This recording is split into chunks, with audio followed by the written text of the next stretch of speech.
Good afternoon, everyone. Welcome back. This is going to be an exciting afternoon of racing, I'm sure. My name is John Ratcliffe. You join us here once again for the 2022 London Cup here at Rye House, and of course, for the finals. Let's see, we've got the circuit commentary here as well. Welcome everyone who is at the circuit. Welcome back for this afternoon of racing. The finals here for the 2022 London Cup. As I said before we went into our lunch break, if those heats are anything to go by, this is sure to be absolutely mega. I cannot wait, and we don't have to wait much longer. The Bambino Comas are already making their way round to the grid.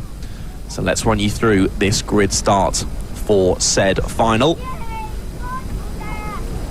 The 31 there on the left-hand side of your screen, that's Rex Michael Pooley. He's on pole position for this final. Alongside him, the number 11 of Marley Wordy, of course, your IKR 2022 champion. Behind them, Dewey Hockridge and Mason Hibbert. Then it's Mason Munzer and Harry Chapman. Then Toby Biggs and Adam Galudi. Then James Carver and Leo Hunt. Followed by John Stevens, Severe Page, Ollie West, Alfredo Mengzin and Jensen Fathers. So 15 drivers on the grid once again. We've got the thumbs up already. Looks like we're ready to get the finals underway here for the 2022 London Cup. Who is going to take the London Cup in the Bambino Comas? We're soon to find out. They're heading now down towards the first corner. The 32 of Harry Chapman is trying it around the outside of a couple of people there. He's definitely made one stick. And look at that, Marley Wordy has not had an ideal start. He's dropped down to 5th position through the first couple of corners here. He's going to have his work cut out for him if he wants to try and grab that London Cup by the end of this 10-minute final. Of course, as we know, all the heats earlier were 8 minutes plus 1 lap. This, 10 minutes plus 1 lap, and all the finals that we have coming up. Oh, that's a late dive to the inside there to steal away second place. And he's just about done that as Dewey Hockridge. Through he goes, and it looks like the E-plate could lose another one there. And Harry Chapman goes through as well. So Harry Chapman up to P3 there. That drops Mason Hibbert down into 4th. And he's now under pressure from who else? Marley Wordy. He's trying to squeeze his way through. You can hear on the cameras as, oh no, the E-plate spun. And Marley Wordy's taken... Oh, there's a bit of contact there. Another spinner as well down at the first corner. I'll try and pick out who that was that had the full spin. But to be honest, for our E-plate of Mason Hibbert, it was quite lucky that he got turned back around there. It was the 66 of Leo Hunt who got involved with that as well. But all of them managing to continue. So some crazy scenes here for the final. As, oh, that was wide there for the 32 exiting pylon. He could have touched the wall there without even having to put his hand out. He was so close, but managed to keep it out of it just about. There is your lead of the 31 of Rex Michael Pooley coming across the line. So let's talk you through your order as they come through. Dewey Hockridge is in 2nd. Then it's Harry Chapman, who's just set the fastest lap of the race, in 3rd. Then Mason Munzer 4th, and Marley Wordy now sat in 5th. James Carver 6th, and Mason Hibbert on the E-plate now in 7th. Actually, now he has indeed overtaken the 25 of James Carver to move his way up into 6th place as the E-plate. As I say earlier, he got quite lucky having his half spin corrected by Marley Wordy earlier on. But look at that, he's been re-overtaken by the 25 of James Carver. No, that is indeed the 65 of Toby Biggs. My apologies. So this is the battle over 7th place, not over 6th place. The 25 of James Carver is just a little bit further ahead. So Mason Hibbert overtaken by Toby Biggs to drop to 8th place. Toby Biggs now up into 7th. Here we go, on to lap number 3. And your leading 3 still very much within one camera shot. And Mason Munzer is doing well as well, quicker than all of the 3 drivers ahead of him. And he's pushing on down towards hairpin 1. And of course, don't forget the heats earlier. Of course, you're battling to get good points that create the grid for this final. But it all comes down to this. This is what matters. This is what the drivers have been working so hard for throughout this weekend, is for this race. This final is where you get your prizes and where you could be crowned the London Cup champion in Bambino Comas. And look at that, the gap has really shrunk there, nearly halved on that last lap, down to half a second between Rex Michael Pooley Dewey Hockridge. Harry Chapman all over the rear bumper of Dewey Hockridge. He's got a good overshot there down towards hairpin 1. He might try it down the inside. Thinks better of it as they make their way through hairpin 1. Of course, you've got more time in this final to attempt that kind of move. However, you don't want to throw it away by going for some crazy move just to try and steal away P2, and that throws you both off, and then you don't even have the opportunity to go for that P1 spot when you can see that both of yourselves are closing in on the leader. And look at that, the 77 of Dewey Hockridge all over the rear end of Rex Michael Pooley now. Rex checks over his shoulder. He knows how quickly those drivers have closed in on him, and that gap now down to less than 0.2 of a second at the front. Heading round Stadium Bend now, down into Reg's elbow. All three drivers getting a good exit, to be fair. I'm not sure any moves are particularly on here down for hairpin 1. And indeed, I am correct. No one braving one up the inside. Not the best exit with the 77. That could open the move down the inside. Nope, Harry Chapman thinking best of it again. And look at that, Mason Munzer getting involved now as well. And Marley Wordy is very much there in the number 11. He set the fastest lap of the race last lap. 48.380 for Marley Wordy last time. And he is closing in on this leading pack, despite quite a poor start, I don't think you'll mind me saying, as we know how good Marley is. Here they go then, round the first corner again, and they continue to concertina up lap on lap. Bit of a wide line there for Harry Chapman. That's allowed for Mason Munzer to close in, but not quite close enough for any sort of move to materialise. Look at that, not the best exit for Rex Michael Pooley, but again, just not quite close enough. Oh, good hold of the slide there from the 77. Look at that, Marley Wordy's trying around the outside of Mason Munzer and has done it at hairpin 2. Brilliant move from Marley Wordy there to snatch 4th place, and he is now very much in this battle for the lead. Heading around the final corner now to start another lap of this race. They'll be going on to lap number 7. We are very much over 50% distance completed now.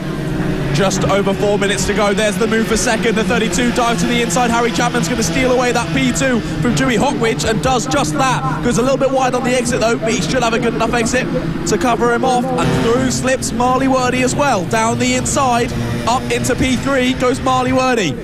He's in the podium positions, but here they come up on the back markers. This is where experience is key. Wide goes the 32. However, I think Marley might get boxed in behind the back marker there and does indeed have to stay behind for now. And this is allowing for your leader, Rex Michael Pooley, to build a very, very slight lead. But I feel like that's going to close up pretty quickly anyway. We know how good these cars are at slipstreaming. And he can very quickly be drawn right back in. On to lap number 8. Still Marley Wordy with that fastest lap, and he's trying to go up and under there at the first corner. Not quite got the overspeed to do so. Is he going to be close enough to go for a move though down into hairpin 1? Not this time around. Still got 3 minutes to go, but wide goes second place. Marley's going to pull alongside, but again, doesn't have the overspeed to get the move done. He's going to have to try and switch up and under here, which he has done well, but now has the outside for pylon, and again, doesn't have the overspeed. Has to relinquish that second position to Harry Chapman once more.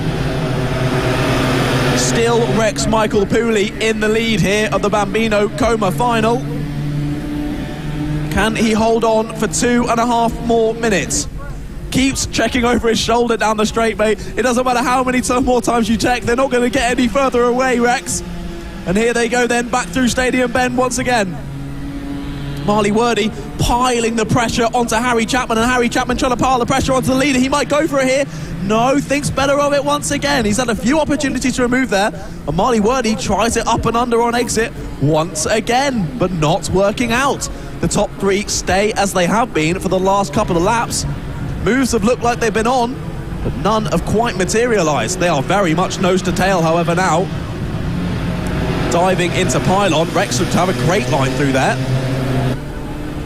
And builds out a couple of tenths because of it. But then down the straight, I can assume, he'll get reeled back in once more. On to lap number 10.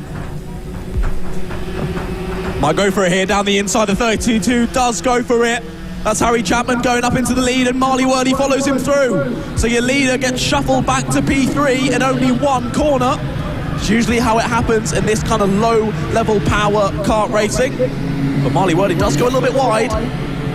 Should have good enough speed off of the corner to retake second place. And now he's only got one person in between himself and that London Cup 2022 trophy. 1 minute left on the clock. We can assume we'll be going on to the penultimate lap of the race this time around. Through the final corner they come. And they're slipstreaming heavily, nose to tail. Marley Wordy actually pulls out of the slipstream.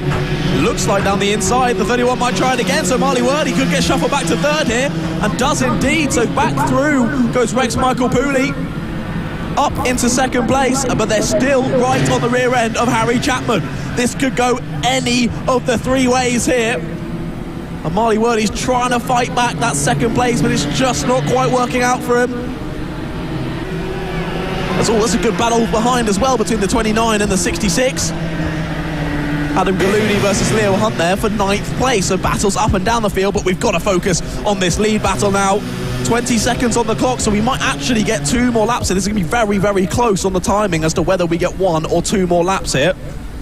I'll confirm it with you as they come across the line as to whether we took over to last lap or not. No, they're going to cross with 4 seconds to go, so 2 more laps. 2 more laps in the Bambino Coma final. That could prove, well, beneficial to some or costly to others. We'll have to wait and see. They head down to hairpin 1 once again. Still Harry Chapman dealing with this pressure really, really well. These drivers so young, between 5 and 8 years old in this category of racing. But you wouldn't have thought it watching them racing. They are absolutely brilliant. They're much better than I am, and that's for certain. And here we go, they're round the final couple of corners of the penultimate lap. Still Harry Chapman leading Rex Michael Pooley, leading Marley Wordy. They are going to go side by side though down the front straight, and this is going to be it. Final lap of the Bambino Coma final. Put all your cards on the table because this is it. The 31 dives down the inside, and Rex Michael Pooley moves up to the lead. He's got it as we go on to the final lap, but can he hold it for the next 950 metres? They're coming up on some back markers as well. This could be very interesting. Marley Wordy down the inside, tries to take second place, and he does so. Almost followed through to get first as well. The leader dives through on a back marker but doesn't get a great exit. Marley Wordy could get him around the outside here. It's going to be a drag race down to pylon. Can he hold the inside? Can the 31 hold it off? He is, but they're going to go side by side down into Comestival. Marley Wordy's gone wide. The 31 gets back through. This is so close. Rex Michael Pooley retaking it. Back up to second for Harry Chapman. But it looks like it is going to be Rex Michael Pooley. He's going to come across the line and he's going to take the win. What a win from Rex Michael Pooley in the Bambino Coma final. Rex Michael Pooley takes the London Cup for 2022 in the Bambino Coma final. Oh, what a last lap that was. What a brilliant last lap, and fantastically fought by Rex Michael Pooley there. Just snatching it away. I could not call it. Through that whole last lap, it could have gone either way. Marley Wordy and Rex Michael Pooley going side by side into pylon, and just getting the better exit in Rex. And I think benefited from Harry Chapman then diving up the inside of Marley as well. So what a finish. That was your top 3. Rex Michael Pooley taking the London Cup in the Bambino Comas, and Harry Chapman and Marley Wordy rounding out your top 3. Mason Munzer finished in 4th place with Dewey Hockridge just behind. That was Toby Biggs and James Carver, Leo Hunt and Mason Hibbert. And Adam Galloudi rounded out the top 10. They were followed by Sophia Page, Jensen Fathers, John Stevens, Ollie West and Alfredo Mengzin. And that is it for the Bambino Coma final. What a race to kick off these 10-minute finals this afternoon. I did say it's going to be brilliant, and I wasn't lying. I was not lying. That was fantastic.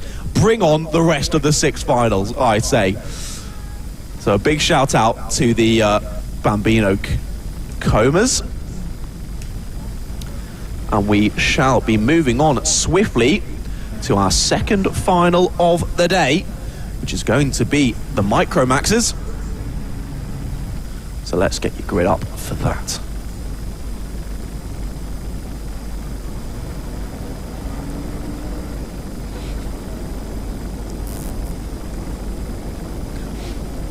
There you can see your Micromax drivers just waiting in the pit lane, trying to keep those nerves calm, trying to keep that burger and chips they had for lunch down, all the nerves, but I'm sure they'll all smash it out on track. Once again, if you're joining us either at the circuit or at home, thank you for joining us for today's London Cup. It's been absolutely fantastic, and the rest of the afternoon is sure to be brilliant. Make sure, if you're watching on the live streams, either on Motorsport Radio, on their YouTube channel, Twitch and Facebook, or on the Rye House YouTube and Facebook, make sure you drop a like on the stream, a like on the Facebook pages. Make sure you share it with all your friends and family, as these are the finals. These are what create the winners. These winners will take the London Cup for 2022 in their classification. And what an honour that is. And it's only moments until we find out another 2022 London Cup champion.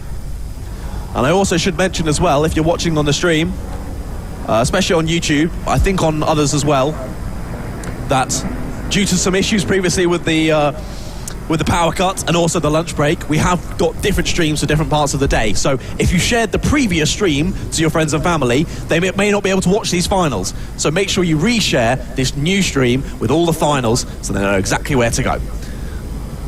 Yeah, not our fault for the power cut, but it is what it is. We deal with these things in live streaming. But here we go then. The Micromax final. 10 drivers on the grid for this one. Adam Turasek has dominated through today. Let's see if he can continue that domination in this final. He lines up on pole alongside Ella Lucia. Row 2 is Jack Baker and Buddy Hugo. Then it's Josh Cook, Arthur Farrow, Elliot Travis, Elliot Dimolo, Max Wheatley and Sam Howell. Here they come then, round the final corner. 10 minutes plus a lap, as all of these finals are. Let's get it underway. First time of asking. Adam Turasek's going to lead us to the green light, and we're underway here for the Micromax final. Second place battle really hotting up. Already some yellow flags out of the first corner. Not sure what that was for.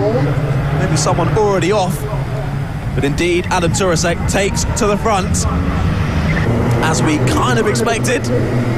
Still an impressive feat nonetheless, as he's still got many drivers right in his wheel tracks, and the battles commence throughout the field. Through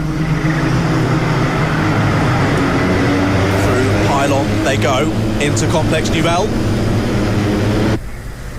All drivers wanting that coveted London Cup for the Micromaxes, so let's count them through as they come under the gantry. Adam Turasek still in the lead, Ella Lucia in second with Jack Baker third, Arthur Farrow's up to fourth with Buddy Hugo in fifth, and it's Josh Cook, Elliot Travis, Max Wheatley, Sam Howell and Elliot Dimolo rounding out your 10 drivers. The front three starting to break away, it seems, from Arthur Farrow in fourth, and then another gap between their battle and this battle that we now see on screen. Max Wheatley now ahead of Elliot Travis. He's taken 7th place from Elliot. They had Sam Howell for company as well. That was the 24 of Arthur Farrow that we see coming around the last corner now, with his striking green lid being followed by another striking green lid of Buddy Hugo.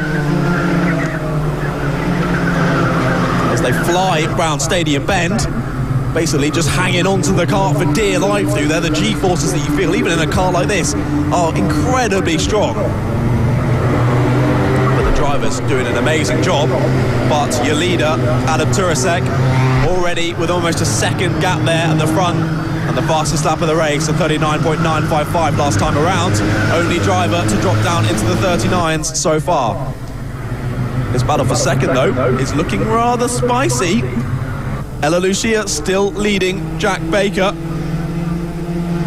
But for how much longer? Jack is right behind Ella, trying to find where he can get through, where he can just send a cheeky little overtake, but where he can also make it stick as well. Gives a check over his shoulder so he knows he's got a nice little gap behind him. so he can really press on and just focus ahead. There's no need to do any sort of defensive moves. You've got a good couple of seconds between yourself and the drivers behind. So entirely focus on where he can make that move. Here they come under the gantry again. He might look for it here. He's got a good overspeed. He might try it down the inside of the first corner. That's exactly what he does. Ellis might try and do up the inside. No, can't have an answer to that on exit. And through Regg's elbow, up to second place is Jack Baker. However, that gap to the leader already up to 1.4 seconds now. So, well, does Jack Baker have the pace to try and chase down our leader? And if he does, has he left it a little bit too late? He's already built out that nice gap out front. Of course, these finals being a little bit longer than the heats we saw earlier in the day. Those were 8 minutes plus a lap, these 10 minutes plus a lap, but still 3.5 minutes almost gone. 6.5 minutes to go. And he, Jack Baker is definitely not dropping Ella Lucia. See if Ella Lucia has any sort of answer to that earlier move from Jack. Battle behind with Arthur Farrow, Buddy Hugo, Josh Cook, Max Wheatley is all heating up as well. And here indeed we look to it on our cameras, still being led by Arthur Farrow. But they're all 5 in a train now. And funny enough, last lap, Elliot Travis in the number 37 has gone fastest. 39.441 for Elliot, currently sat in 8th place. And he is at the back of this train in the number 37. So let's see if he can get through this train nice and quickly and try and press on ahead to higher places if he thinks he's got that kind of pace. There's a little move though, a late one down the inside. Max Wheatley tried it, had the door closed on him by Buddy Hugo. Not today, says Buddy. Buddy hangs on to 5th place for now. As he goes a little bit wide out of hairpin 2, they're going to have a drag race down to pylon, but once again Buddy has the inside line, so I think it should be relatively simple for him to hold on to that position. As the battle for second continues, still Jack Baker ahead of Ella Lucia. Gives a little check just to see where she is. She's very much still there. As he might have put himself off with that little check. Manages to recover that line, but yeah, Jack with a little check just before he went for the turn-in at turn 1. Then he kind of threw himself off, went a little bit wide, but to be fair, got it back. They went side by side on exit there, but I think he should have the inside line when recovering, as that might be a place lost for the 20, might even be 2 places lost. So Max Wheatley, after gaining a place on Josh Cook, then loses 2 to Josh and Elliot.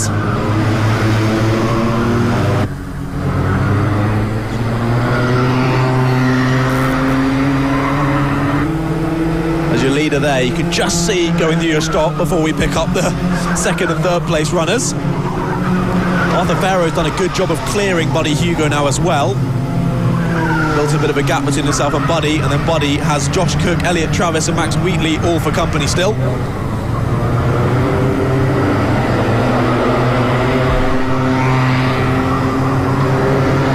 gap between Jack Baker and Ella Lucia and then back to Arthur Farrow is definitely closing. It was 1.6 seconds across the line last time. Check what it is when they go through this time around. Check over the shoulder for the 17 of Jack Baker. So Jack Baker has been overtaken on that lap. My apologies, that's completely slipped by me. I must have been looking at my timing screen. But Ella Lucia back through into 2nd place. The battle in the group behind still continues. 77 of Josh Cook managing to defend from Elliot Travis for now anyway. So indeed Ella now has the fastest lap of the race, a 39.348 for Ella. However, that gap to the leader, Adam Turasek, now 2.5 seconds. I think you're going to have to see a serious calamity for Adam here for him not to take the checkered flag in that winning position. But crazier things have happened in karting, so I'm never going to say never. A battle behind really hotting up as well. Buddy Hugo, Josh Cook, Elliot Travis, Max Wheatley, almost 4 wide going across the start-finish straight. They are battling nose to tail, and no, none of them want to give it up. But now Ella has managed to get past Jack once again. They're very, very closely matched on pace. Last lap, less than 2/200ths of a second separating their lap time. So neither being able to get through and then drop the other, more just trading places and then sticking with the rest of them. As the leader now heads on to lap number 11. Just over 2.5 minutes left to go in this Micromax final.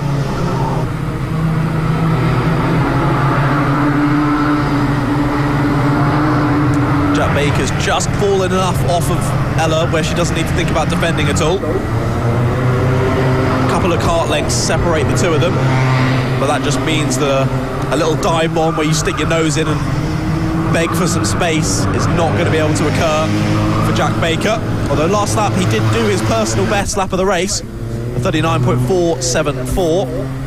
It's a couple of tenths faster than Ella, so they kind of seem to be trading lap times, lap on lap here really. A good slipstream here for Jack, but is not close enough to do anything into the first corner.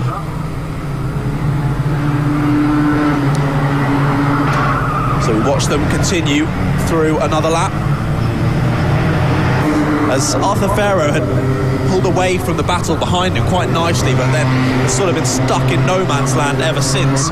And behind them in the battle, Elliot Travis has managed to clear Buddy Hugo and Josh Cook. Elliot Travis now up into P5.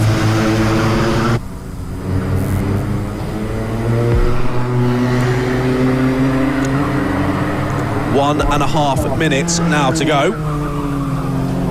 So we can assume probably 3 more laps, I would have thought. I think, considering they're doing 40-second lap times. I think we should just about see 3 more laps of this race. And Adam Turasek just slowly but surely building out that gap. Not hugely faster than Ella or Jack, but I think more consistent on the pace. So it's just nicely built out that gap. Now sitting at 2.8 seconds in the lead is Adam Turasek.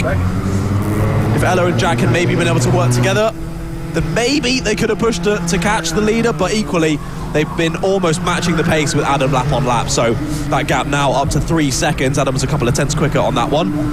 As Buddy Hugo's not had a great last lap, been overtaken by Josh Cook there, drops down to 7th, does Buddy, and now has pressure from Max Wheatley. 20 seconds now on the clock. It's going to be close between the leader and the timing screen here. As I will say, I don't want to jinx anything, but it's definitely clouded over here at Rye House.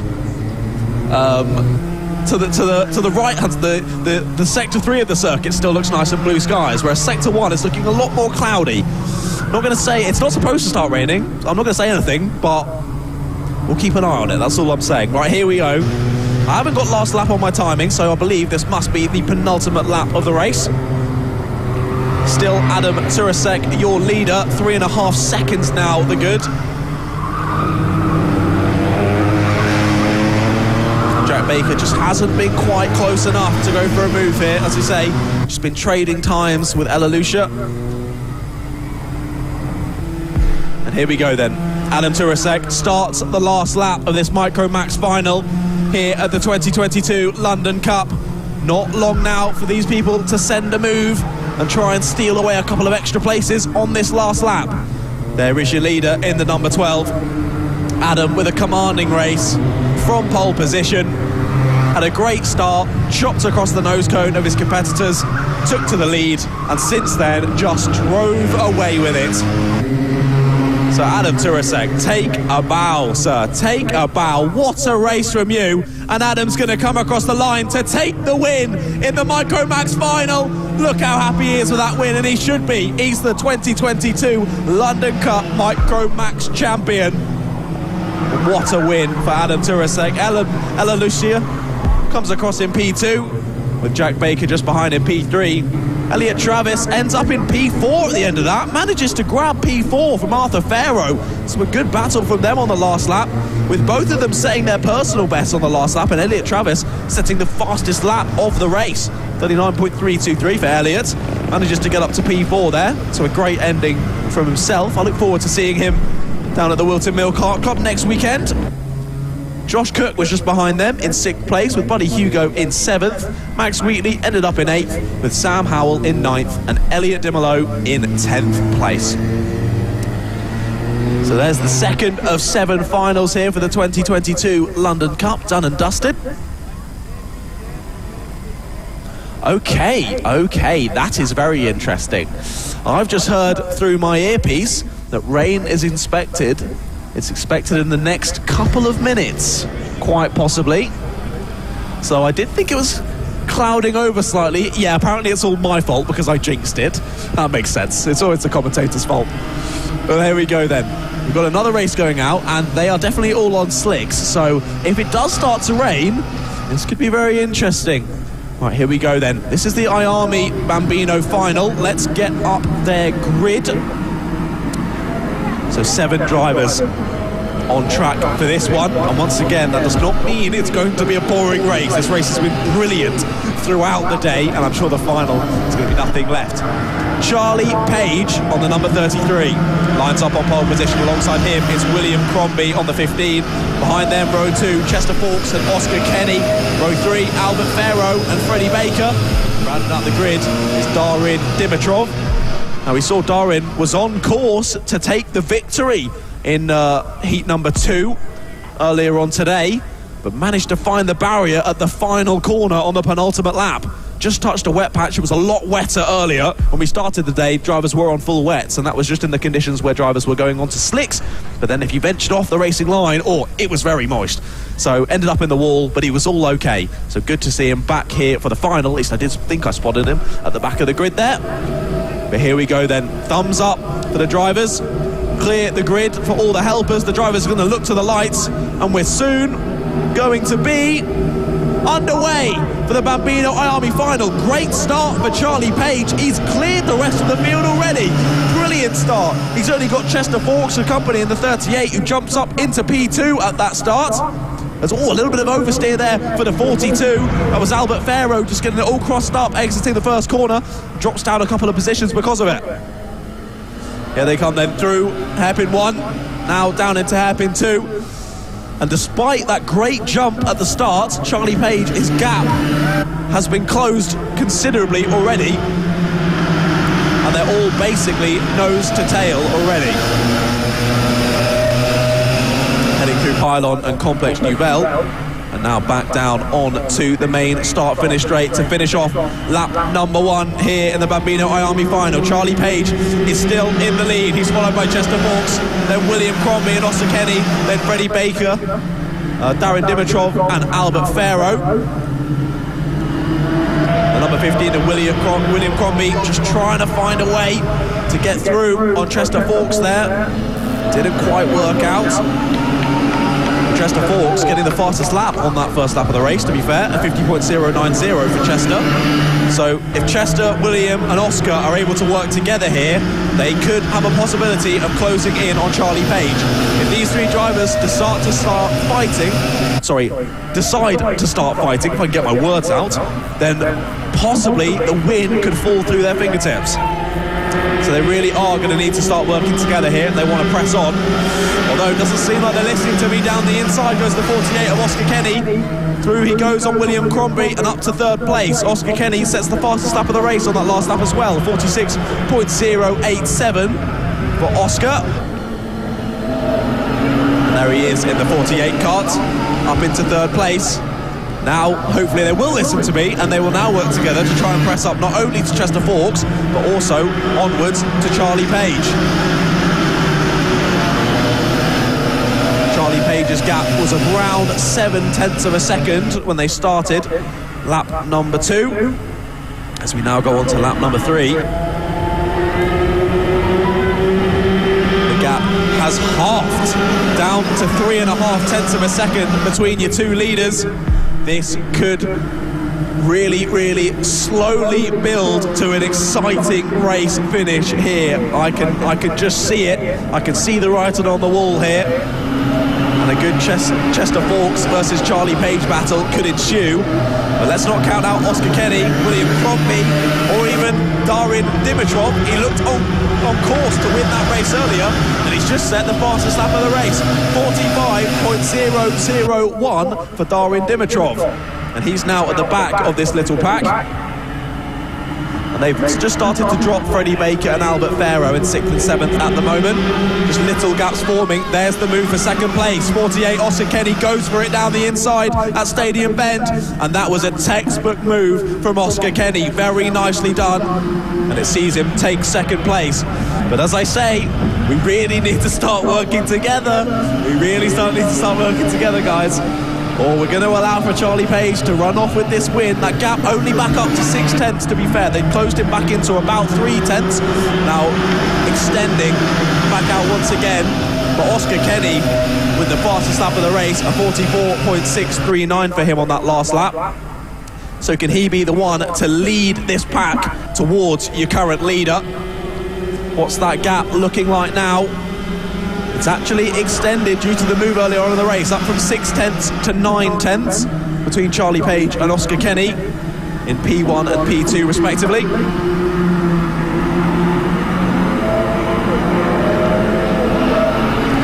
It's such an interesting line through the hairpins here because they take so much entry speed because they're so light, they have so much grip that they can just carry that entry speed all the way through. It's such a tight line on the entrance, but they're able to just carry it despite taking such a fast, tight line. It's quite impressive. But we continue to watch this second place battle. Now William Crombie is all over the back of Chester Forks, and they still have Darin Dimitrov in their wheel tracks as well. Not quite challenging these three just yet though. Lots of screams and cheers from the crowd at the edge of turn one, of course in the lovely grandstand there. And it looks like we could have a move here for second place. To the inside goes Chester Forks, re-overtakes the 48 of Oscar Kenny, and back up to P2 they go. But I just think they're putting the nails in their own coffin here. If they ever want a shot at that London Cup, you can see that gap to the 33 of Charlie Page extending lap on lap. And last lap, Charlie Page set the fastest lap of the race, a 44.288 for Charlie Page in the lead. With just less than 5 minutes to go now, we've just crossed over halfway and they're still battling for second. Back down the inside goes the 48 of Oscar Kenny, and back through he goes. Another great move there at turn one. He clearly likes that move. But the gap to the leader now 2.3 seconds. 3 laps ago, it was 0.3 of a second. So Charlie Page has firstly found some serious pace, and secondly has been really assisted by these guys continuing to battle throughout this race. Charlie Page fastest lap gets even faster, a 44.216 now for Charlie. And your second place battle now comes round the final corner. Start another lap. Oh, a little bit of rear right tyre to front left tyre contact between second and third place, but back down the inside goes the 38 once again. Chester Forks back into second place. This is going to be a serious battle over the podium positions now. Gap to the leader over 3 seconds now. I think they can give up on any idea of working together. As another quick lap, 44.189 for Charlie Page. He has found some ridiculous pace in the sort of middle to second half of this race. Charlie Page looking set to become the 2022 London Cup Bambino IAME final champion, I should say. Didn't finish my sentence there. Don't know what happened. I got too excited by the racing that's going on because the 38 of Chester Forks still holds on to that P2, but for how long? The 48 is going to try it around the outside once again. Oscar Kenny likes this first corner move, but it's not going to work out this time. William Crombie has just been sat there in waiting this whole time. He's very much on pace with these two, but hasn't quite been able to size up a move. They've been able to drop Darin Dimitrov as of now. That gap around half a second when they got to the flag. Sorry, to the start-finish gantry, I should say. No flags being seen as of yet. Still 2.5 minutes until we see the checkered flag. And Charlie Page getting quicker and quicker. A 44.087.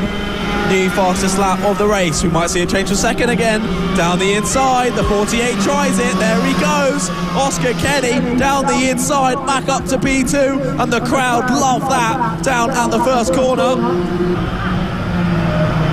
He's having to hold the inside pretty heavily there, but up and under goes the 38. A brilliant switchback from Chester Forks. See him retake second place, and then we might see him lose third as well. The 48 does.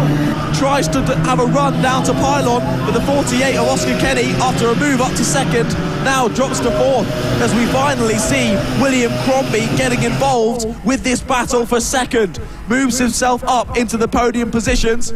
And remember, all the top three here will be getting a medal for their troubles, but only the winner will receive the London Cup for their classification. The 65 of Darin Dimitrov still there. He's just a couple of kart lengths back from this battle, not quite able to get involved. And only a minute and 20 left on the clock for him to do so. It's a little bit wide there from the 38 of Chester Forks as forces the 15 over the curbs. Nearly becomes a flight to Cavos there for the number 15. William Crombie takes off over the curb but manages to get it back under control and continues on to another lap. A minute to go now, so I believe this will be the penultimate lap of the race. Your leader, Charlie Page, now with a gap of 5.5 seconds. A very impressive race been run by Charlie Page today. We've barely even seen him after the first few laps. But we continue to watch this battle for P2. As Oscar Kenny's been passed, he's been dropped ever so slightly by a kart length or two. However, the 15 of William Crombie is all over the rear bumper of Chester Forks. He wants that P2 by the time they get to the checkered flag. Is he going to have enough time to find a way to get that door open and slip his way on through? Here is your leader then. 25 seconds on the clock as they went across the line, so we will indeed get 2 more laps of this race. And Charlie Page is looking very comfortable there in the lead, 5.8 seconds in the lead. And we look back to the P2 battle. A good bit of overspeed from William Crombie. Doesn't decide to go for the move there. He's going to get good overspeed again, exiting hairpin 1. You genuinely could not fit a piece of paper between them as they dive into the braking zone for hairpin 2. Through pylon they come now. No changes as of yet to the podium positions as your leader comes around the final corner and starts the last lap of the race for this Bambino IAME final. Charlie Page sets a new fastest lap of the race. The first driver into the 43s, but look at this battle for second. They're going side by side round the first corner. Who's going to be ahead as they come out? We'll just have to wait and find out. As the 33, your leader, Charlie Page, goes through and continues his final lap. Here's the battle for second though. 38 still trying to hold off the 15, and this little battling has allowed for Oscar Kenny to get back involved as well. We'll try and keep an eye on it as I see out of hairpin 2. They are going side by side, so that's proving very interesting. The 33 though, this is your winner, Charlie Page. He's coming around the last corner. What a race from Charlie it has been, and he is going to take the Bambino IAME final race win here, and that means the 2022 London Cup. What a win for Charlie. Who's going to take second place? It looks like it is going to be Chester Forks who takes second place, and William Crombie just about holds on to third. Across the line, it was 0.021 between William Crombie in third and Oscar Kenny in fourth. But here is your London Cup 2022 champion in the Bambino IAMEs, Charlie Page, number 33. What a race from Charlie. It looked like he might get reeled in by a few of the other drivers early on in the race, but as soon as they started battling, he took his opportunity to leave them for dead, and he did just that. What a win for Charlie there, and celebrating as he should be extremely happy with that result. And what a race there. A bit of a slow burner, but some great battling nonetheless. So that brings that IAME Bambino final to a close. We've crowned 3 different London Cup champions so far today. We've got 4 more to go, and the next drivers out on circuit will be the Rotax 177s. And as you can see there, it was blue skies at one point. Now that dark cloud beginning to roll in. Will that dark cloud produce rainfall though? That is what we are yet to see. Now I see on my Met Office, it does say 4 p.m, 60% chance of precipitation. So that's of course in 1 hour's time. We may have been able to wrap up all the racing by then. We also may not. Oh, the leader's in the wall. He was warming up his tyres and the number 8 has put it in the wall. Hayden Cater is your pole man for this race, and he's put it in the wall. He's broken his front left tyre, that's it. Hayden's out. Hayden Cater is out of the race before we even get to the green light.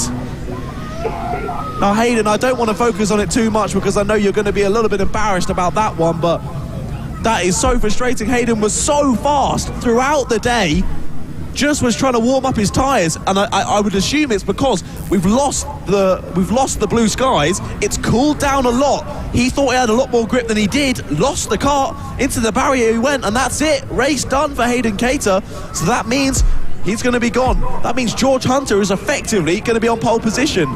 Behind him, John Cornell, Tom Thompson, Joe Hunt, Gordon Chenley, Welsh Reese. And it looks like we're about to go here for the final. Let's get underway. We'll talk you through the standings after they finish the first lap. Here they go then to the lead. It does look like George Hunter has held on to it. Joe Hunt has actually muscled his way up through into P3, I think. And there's more battling continuing down into the first hairpin late on the brakes. A couple of bits of contact there. And that's a late dive to the apex. A good move though. That's the 32 of Tom Thompson stealing away third place from Joe Hunt once again. So apparently I'm being told it has started raining, especially on these Rotax 177s. That should be very interesting. Let's count them. Oh no, that's Joe Hunt. Joe Hunt has his hand up, coming across the start-finish line. Joe Hunt with a mechanical problem. He's going to have to pull off to the side.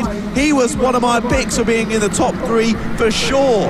Joe Hunt, he's of course your IKR 2022 champion. But it all goes wrong in the final for Joe Hunt. And he has to pull off the track. But as I say, apparently we might be starting to get a little pitter-patter of rain here at Rye House, and that could really spice things up because all of these drivers still on slick tyres. There is Joe Hunt making his way to the side of the circuit. He's gutted, but nothing really he can do.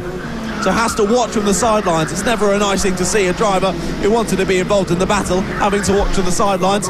But nothing you can do now, Joe, I'm afraid. Well fought throughout the day, sir. John Cornell has taken the lead of this race, though, in the number 63. He's managed to make his way through on George Hunter. Last lap set the fastest lap of the race, 37.221 for John Cornell. And John Cornell was always battling absolutely tooth and nail with Joe Hunt throughout the IKR season, and now he's taken to the lead here at the London Cup. He wasn't able to pip Joe Hunt to the IKR title, but could he steal away this London Cup title? Well, we've only got 8 more minutes to wait and see. So let's count them through. As they came across the start-finish straight, it's John Cornell in the lead, George Hunter in second, Tom Thompson in third, then Tyler Kelsey, Nicholas Walker, Ryan Taylor-Truman, then Gordon Chenley, Welsh Reese in 8th, then Lee Todd and Chris Rance, then is Richard Allison, Daniel Gibbs and Dimitri Mandik, rounding out your 13 drivers still running. Here is John Cornell coming across the line to start lap number 4 here for the Rotax 177 final. Your top 3 with just a few kart lengths in between each other. However, fastest lap now goes to George Hunter in that P2 spot, 36.165 for George. And could that mean we may see him just start to reel in your leader at the moment? Battles going on throughout the pack though in the background as, oh no, we've got a driver off. Is that down at the first corner, I think? Do we have yellow flags out there? I think that is the first corner. Number 73. That's Richard Allison. He was in 11th place going on to this lap, but sadly he's not going to make it to the end of this lap. Finds himself in the wall down at turn 1, and I can see the yellow flags outside of my window now, so that is definitely down at Stadium Bend. However, pretty good access down at that part of the circuit, so hopefully it shouldn't take too long for the marshals to be able to clear Mr. Allison out of the way.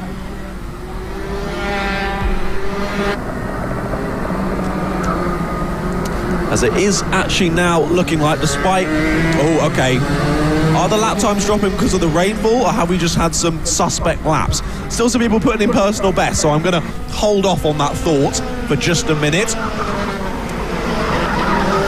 As they're definitely going slower.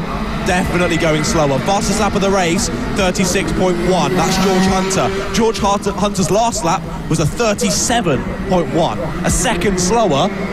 So aren't we seeing rainfall causing it to be a little bit more slippery out there? And we could see some incidents like we saw earlier, just as it was drying up, where drivers were getting off of the drying line, hitting wet patches and finding themselves into the barrier. And we're being reported now from our Turn 1 cameraman that it is getting heavier down at Stadium Bend. So once again, all of these drivers on slick tyres, and yeah, look at that. Look how slidey the drivers are through Turn 1. They can barely keep it on the road. This is going to be very, very interesting. Drivers super squirrely around Stadium Bend. What was once an almost flat-out corner, they're now absolutely tiptoeing around. Barely being able to put down the power as they go on exit now. And I'm very interested to see what these lap times look like when they get to the end of this lap. Look at that, could barely turn in, can that driver? Tries to cut it back. And is that a lost position there, or is that a back marker? That is a back marker, I believe. The number 9 is indeed Dimitri, finding these conditions slightly difficult. But here we go then, your leader still John Cornell comes across the line, a 45.7 on that last lap. I think it's safe to say, ladies and gentlemen, it is very much raining here at the Rye House Kart Raceway. So I don't think we're going to have any more fastest laps coming through anytime soon. Dealing with a wet surface on slick tyres is not the most easy of things. As, oh yeah, you can see there just trying to get the power down with George Hunter on exit. They nearly found the barrier on the outside as the back end just kicked out and wouldn't stop kicking out as he was getting magnetised towards that barrier on the outside. So now this is just going to show who is able to adapt to the conditions quicker. A 48.6 for John Cornell, a 49.0 for George Hunter. That gap to the lead now 2.1 seconds.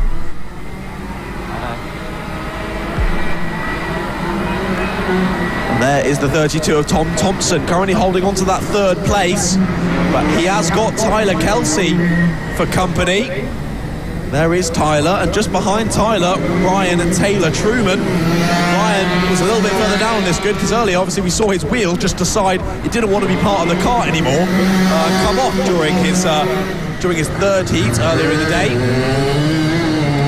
Although that gap to the lead looks like it's closed up, I think, between John Cornell and George Hunter. We'll wait and see when they come across the line. We look back now to the 32, Tom Thompson and Tyler Kelsey. Tyler Kelsey clearly being able to find the grip better than Tom Thompson, so this could be a great battle over the final podium spot here as they now come down into the first corner. Oh, tries to go to the inside and nearly collects the third place man, but through goes Tyler Kelsey. A good move on the exit there to take him up into third place, but can he get the power down? They're all sliding about, just about able to hold it together.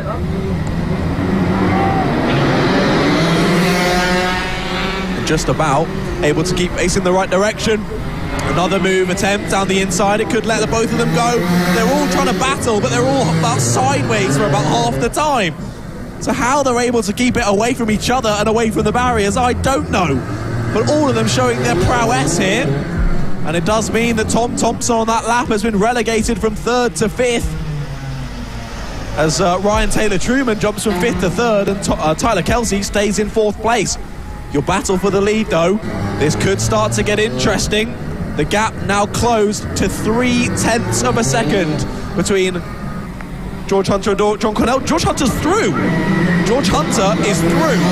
They are very similar looking karts, so I had just assumed, but George Hunter has already made that overtake. He's already through on John Cornell. He was 1.5 seconds quicker on that last lap, was George Hunter. So clearly just finding that grip where John Cornell couldn't quite find it. And through goes George Hunter into the lead. He had the fastest lap of the race in the dry, currently having the fastest lap of the race in the wet. The only one to still be in the 49s. And now he's going to have a back marker to contend with as well. You can see how completely different the lines are and how completely squirrely the drivers are through the corners. Oh, there was a hand up from our leader there in dismay with the back marker. We just missed it on our cameras, but obviously must have been a bit frustrated that he was held up a little bit there. Must have just got in the way slightly, but equally, all the back marker can do is drive their line. You've got to be the one to get around them. You're the leader at the end of the day. But at least for the number 50's sake, at least for George's sake, he hasn't gone off of the black stuff. As we've got 50 seconds left on the clock now. So this will be going on to the penultimate lap of this race. Lap number 13. Let's look at that on the brakes. Oh, he's going to go a little bit wide, and he does catch it on the throttle. Incredible bravery there. You heard the engine was completely silent as he was just trying to hold on to it. Diving into the corner under brakes, but manages to save it. Down towards hairpin 1 he goes. Built out a 2-second gap over John Cornell now, has George Hunter. And at this, if he takes this win, this is going to be very deserved. Because he has been the one who has worked out the conditions seemingly faster than anyone else. However, on that last lap, Tyler Kelsey was actually the quickest on circuit. He's still pressuring Ryan Taylor Truman for third place. Here is the number 50 then coming around the final corner to start the last lap of the Rotax 177 final. Here comes George Hunter. How early he is on the brakes there into Stadium Bend, and he has to be, or he's going to end up in the wall on the outside there. Catches it once again on the throttle and powers his way through Stadium Bend, now through Regis Elmo. And down into hairpin 1. He's now got almost 3.5 seconds clear of John Cornell. So John Cornell, it was looking like a nice redemption for him coming second in the IKR, the Rye House IKR. He might end up winning this, but sadly he might have to settle for second once again as the number 63. That's the number 50. George Hunter, he's got one more corner to go, and he can now get the power down as he heads towards the checkered flag and takes the win in the Rotax 177 final. What a performance there in very changeable conditions for George Hunter, and he is crowned the Rye House London Cup winner for the Rotax 177 class. A great race there for the big boys, and an impressive showing, ending up 3.6 seconds ahead of John Cornell by the flag there. And it was Ryan Taylor Truman who did fend off Tyler Kelsey and rounded out your top 3. And a big thumbs up there for the 50 of George Hunter. Very happy with that win, as he should be. Found the dry patches very nicely. Was able to make that pass work and then pull away. Behind them, 5th place was Tom Thompson, then it was Nicholas Walker, Welsh Reese, then Gordon Chenelly, then Lee Todd and Chris Rance rounded up the top 10. And then Dimitri Mandrick was the last of your 11 finishers. Richard Allison, Daniel Gibbs and Joe Hunt sadly not making it to the checkered flag. Let's look at that. You can see in that puddle, that's not just a pitter-patter anymore. That is proper rain we are now seeing here at the Rye House Kart Raceway. So I think it can be assumed that everyone in our next final is going to be on those wet tyres. And what is our next final? We're going to be moving on quickly enough to the junior Rotaxes. You can see a couple of drivers there with their wetsuits already on. Make sure they stay as dry as possible for this final. And make sure you're getting involved in the stream. If you're enjoying these finals, obviously keep engaged. Drop us a subscribe, a follow, a like on all the streams, and obviously a comment as well. Let us know who you're supporting. Get involved, and we'll keep a close eye out for them. But yeah, drop us a comment. Let us know how much you're enjoying the stream, how much you're loving the coverage, and who it is that you want to win any of the upcoming finals. So we've crowned 4 champions already, 3 to go. Junior Rotax is up next. That'll be followed by the Honda Cadets, and then we'll close off the day with the Senior Rotax final. So this should be very, very exciting. Let's have a look at the grid for the Junior Max final.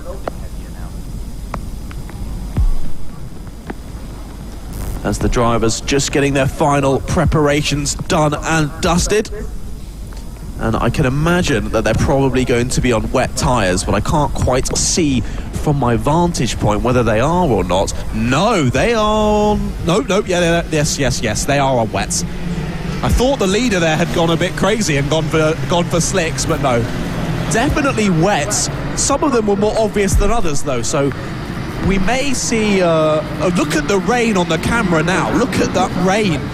if you're here watching at the circuit, I'm sure you want to be on that first corner grandstand. That's got a nice bit of cover for you to watch at. Right, let's run you through the grid then. William Murphy lines up on pole position. Alongside him is Daniels Kurinox. Row number 2, Joseph McVie and Liam Phillips. Then it's Milo Manderson and Jensen Powers. Then at Jugas Pravilonis. I've got it this time, mate. I've got it. Then it's Jack Gillingham and Rio Ramadan. Then Paolo Nunes-Aranda and Oliver Sander. Shaquille Joseph, Eric Wilk, Jake Richards and Bradley Keaton rounds out the 15 drivers on the grid. I don't think they've left enough time for everyone to catch up here, so I think we might be getting a false start. Yes, we are. So a couple of drivers, a couple of stragglers just at the back, not quite been able to catch the train. There's a few different drivers. It's 100% wet tyre conditions now. As the driver's just getting told to slow down. As how slidey some of these are. Some of these drivers are definitely still on slicks. Yes, definitely. So the 29, the 53 and the 14. So the 29 of Shaquille Joseph, the 53 of Bradley Keaton. And I think the 22 of Eric Wilk as well, also on dry tyres. Yeah, you can see by how much he is sliding through the corners. So we've got 4 or 5 drivers, I think it is, who have braved it on the slick tyres, and I think immediately on these warming up laps, realising that they have made the wrong decision here.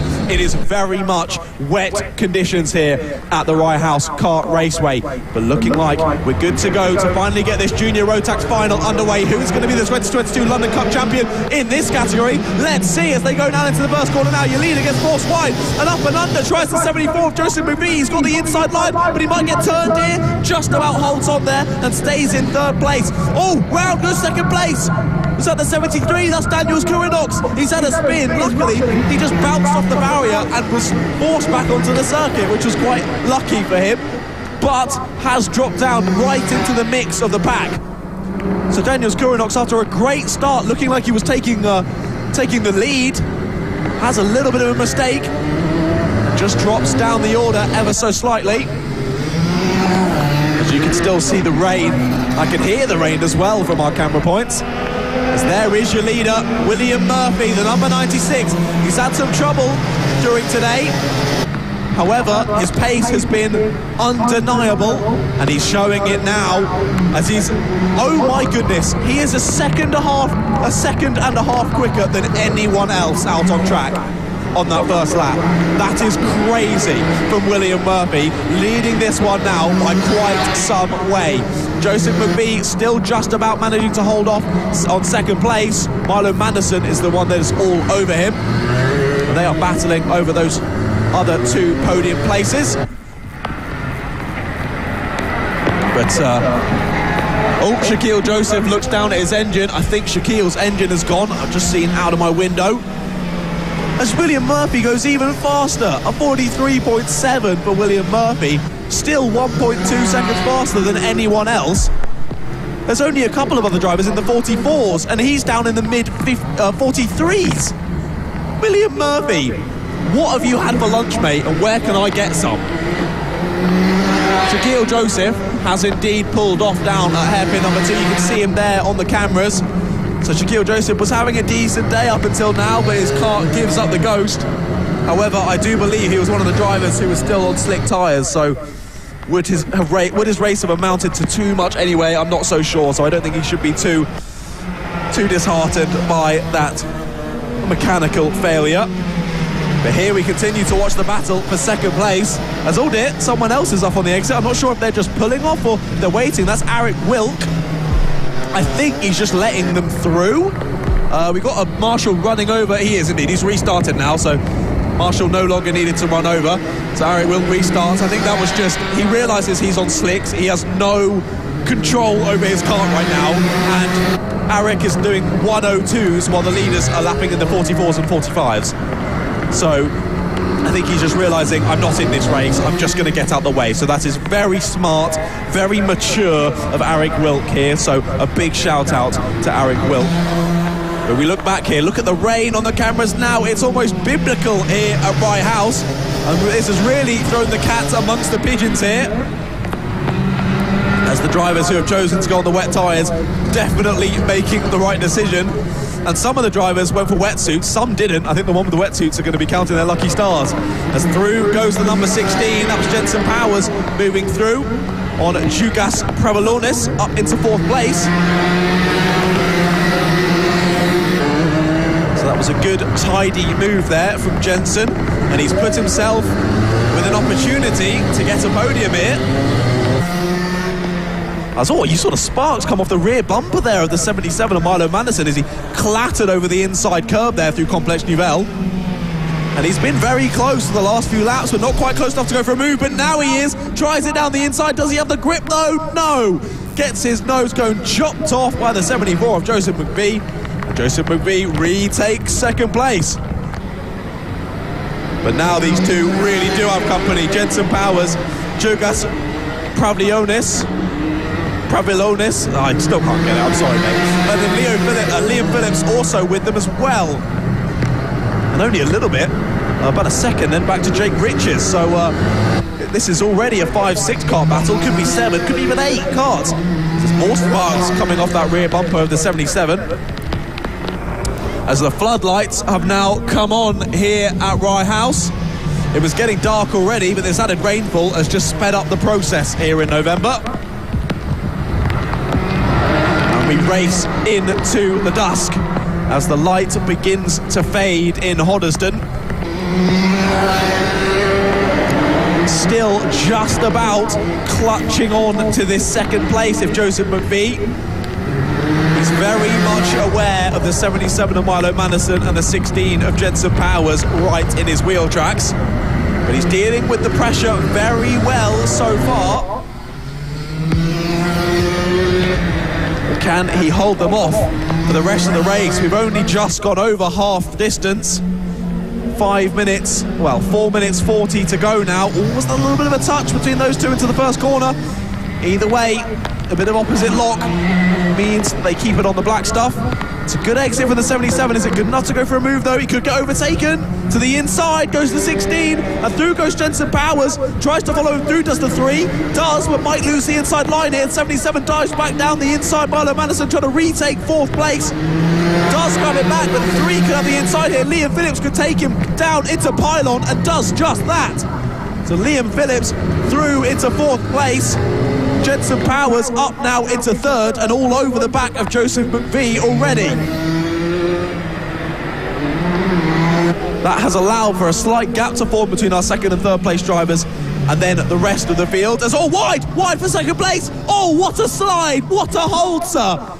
Someone play the Tokyo Drift theme tune. That was amazing. What a hold from Joseph McVie. He's lost the position because of it, but he kept it out the wall, and that's the main thing.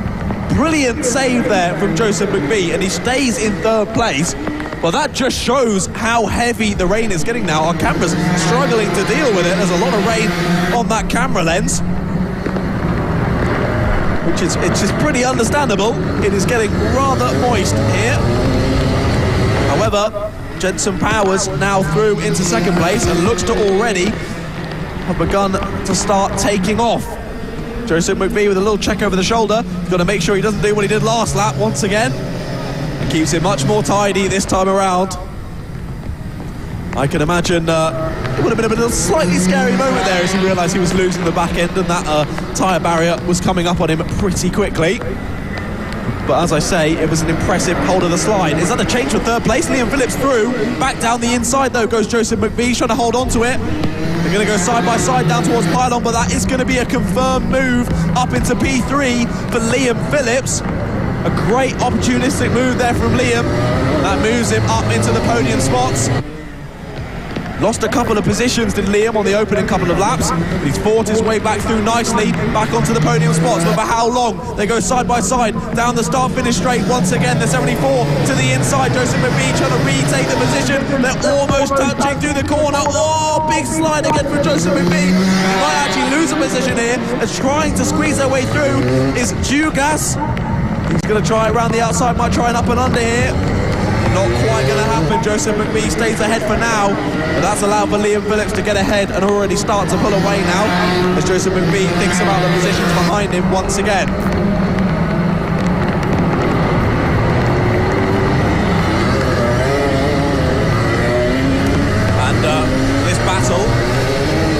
more and more karts involved every lap, it seems. More cars closing in. Daniels Kurinox, who had that spin on the first lap from second place, now involved in this battle as well. He's right on the back of this pack. Currently sat in 7th place. But he's actually not on the back of it, I tell a fib. He's actually well in the middle of it. There he is on the 73 plated kart. He's got the 77 for company of Milo Manderson. Milo Manderson not able to make his way through. He's dropped a few positions. He's trying to make those positions back up. Not quite as of yet.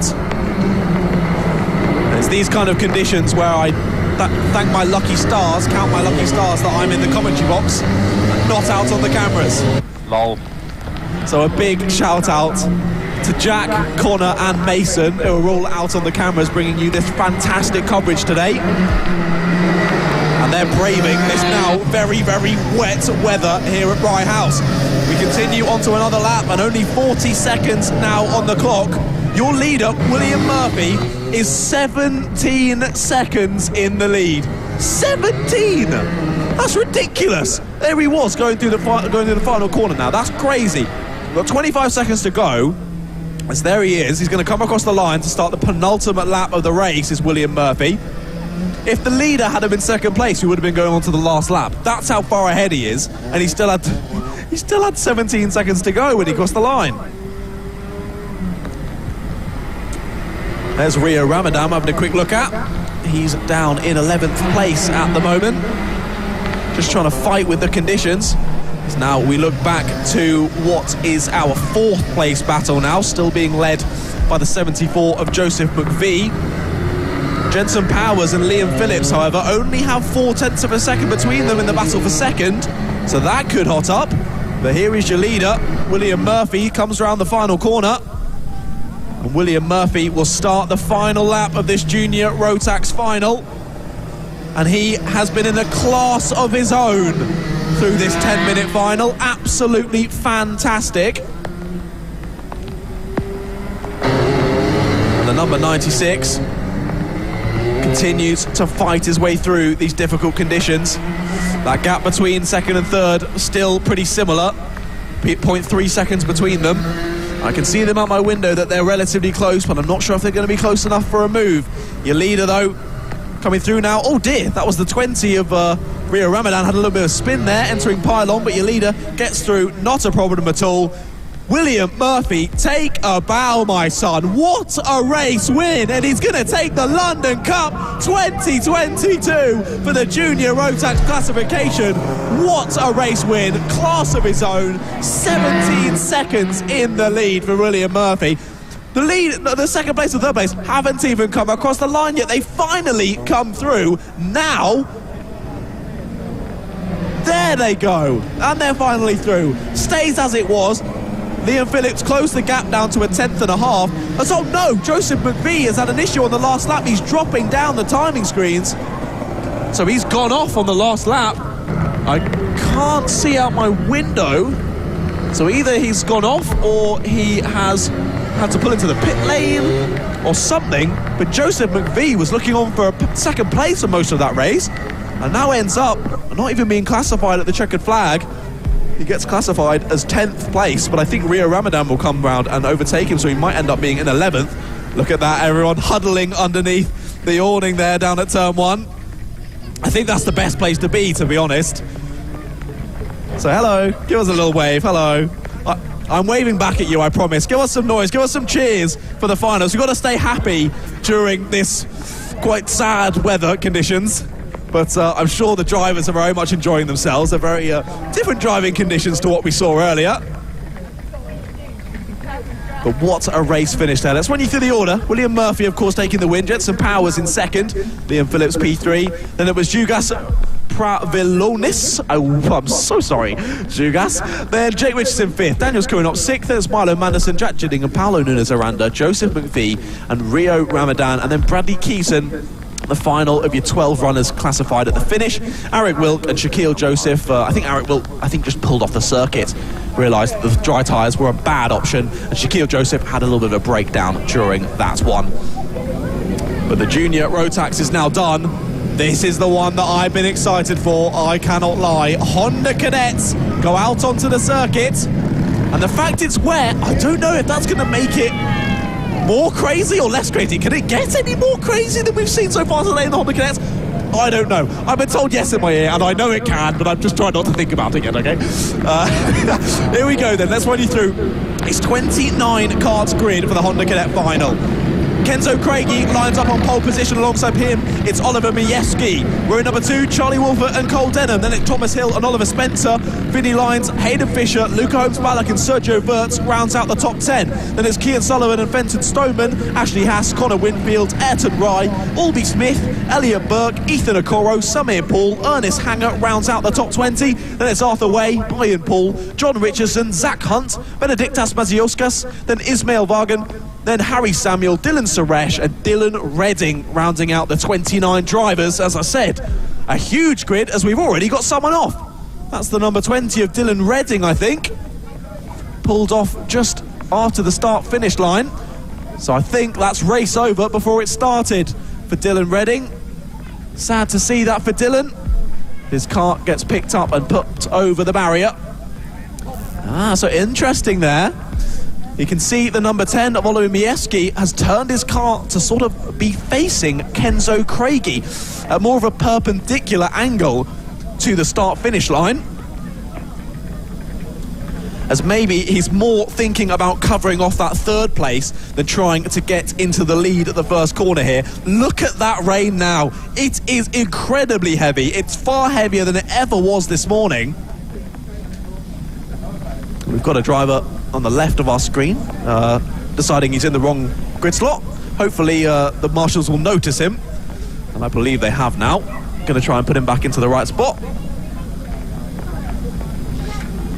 But this should be very interesting. We've had some brilliant races earlier on today. Of course, it was Kenzo Craigie took heat number 1 this morning. Oliver Majewski took heat number 2 earlier this afternoon. And those two drivers lined up on your front row. The battling at the end of heat number 2 earlier today was mesmerising. I nearly lost my voice from shouting over it at the top of my voice, top of my lungs even. It was amazing. I'm sure this is going to be just as good, but this is very different. Earlier, slipstreaming action really, lots of overtakes on the dry tyres. Now, very much wet conditions. Lots of the drivers switching over to their clear visors as well, give themselves a better look out. Some of the drivers getting a little bit frustrated on the grid. Not sure what's the hold up here down on the grid. Hopefully we'll be able to get underway shortly. Oh, one driver's up and out of his kart. His engine's turned off, that's why. He's trying to get his engine restarted himself. Getting some help from the marshal now, though, hopefully.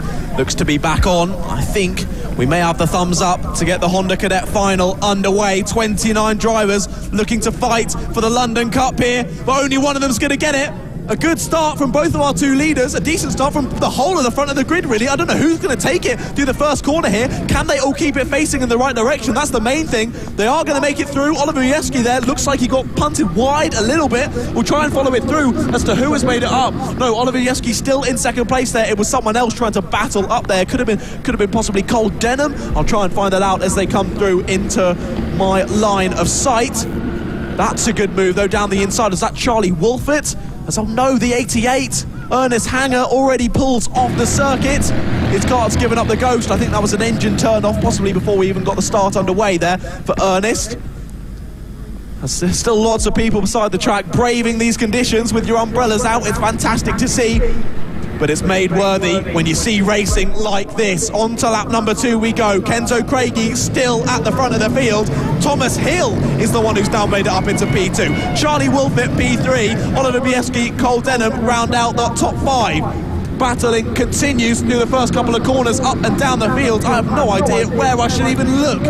It's completely crazy as, oh dear, Majewski gets a little bit sideswiped there down at hairpin 1, gets overtaken by 2 drivers, Cole Denham and Luca Holmes-Ballack go up the inside. He goes a little bit wide there as well, and what a move that was! That was the number 6 of Finley Lyons with the double overtake on the exit there of hairpin 2. What a move from Finley Lyons, showing his intentions for this race. And here they go then, round the final corner. We'll count them through once again. What kind of gap is Kenzo Craigie able to pull out? It was 0.8 of a second last time, now up to 1.3 seconds. Kenzo just slowly building out that gap at the front. That's all he needs to do. And the grandstand down at the first corner going crazy. I can hear all the whoops and the cheers going on. But who's going to be able to grab this win? It's looking likely to be Kenzo Craigie. But you never know in Honda Cadets, particularly in these kind of conditions. Continue to follow this battle. They're going to go 3 wide down the back straight there, down towards pylon. They all managed to get back into line astern before they actually go through pylon, because I think when it's raining like this, you don't even want to be too wide through there. You're dicing with metaphorical death there. The 96 still leading this little train. That's Thomas Hill in third place. Look at that. Look at that. The gap has closed. It was 1.3 seconds between Kenzo Craigie and Charlie Wolfert. That's closed by nearly a second on the last lap. New fastest lap of the race for Charlie Wolfert of 47.8. He has closed in so quickly on the leader there. But how quickly can he try and make the move stick? This battle continuing. Cole Denham just does the double overtake there. Up into third place past Luca Holmes-Ballock and Thomas Hill. Thomas Hill got forced a little bit wide. Luca Holmes-Ballock still trying to force his way through, nearly knocks his way out into the barrier on the outside, and that means that Thomas Hill has to settle down for 5th place there and feed back in to the single file train.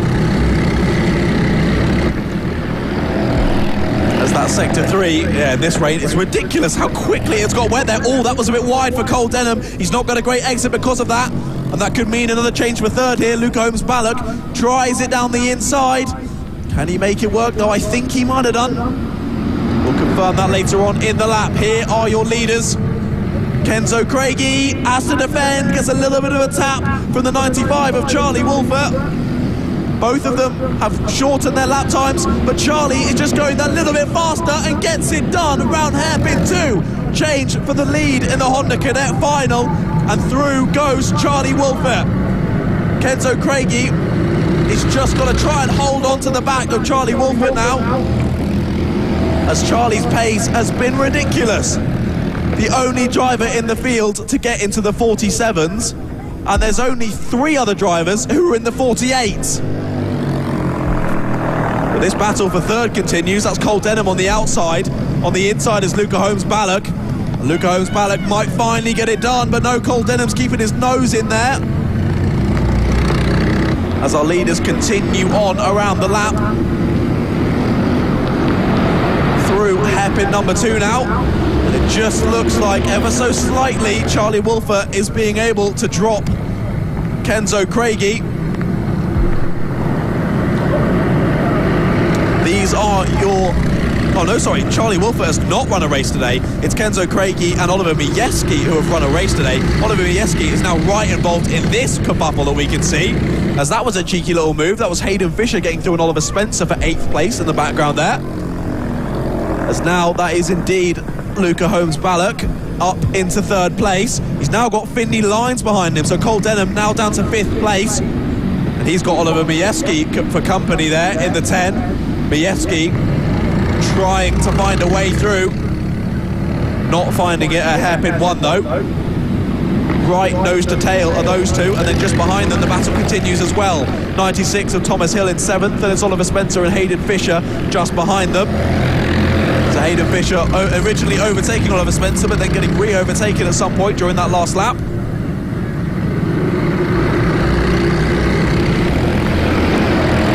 Finley Lyons now all over the rear bumper with the 28 of Luca Holmes-Ballock. Gap between Charlie Wolfert and Kenzo Craigie now 1.6 seconds, but look, here's the move for 3rd place. Down the inside goes Finley Lyons, and he takes it. It looked easy, that move, but I know it wasn't. Really well held under braking there for Finley Lyons. Checks over his shoulder and he knows he's got the job done. Through they go, through hairpin 1. And Finley Lyons, he's had some decent results so far today, but nothing to shout home about. This could be his little redemption here in the final to get up into a podium spot. And he's done that so far. Now lapping in the 48, so 48.5 for Finley Lyons' last lap. But the driver's really struggling with these conditions. The lap times quite a lot more, the disparity of lap times quite a lot larger than they were in the dry. Obviously, that's what we would expect. And Luca Holmes-Ballock now under pressure once again from Cole Denham for 4th place.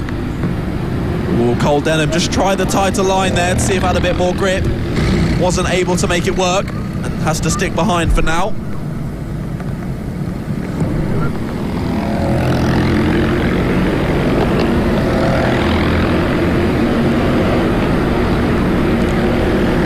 Gap at the front of the field. Charlie Wolford's lead now extends to 2 seconds over Kenzo Craigie.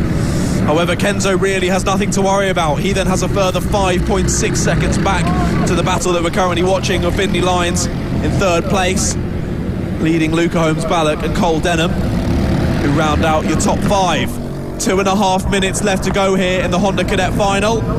Your second to last final of the day here for the 2022 London Cup. It's been fantastic racing throughout the day, but no one could have predicted this, not even the weatherman.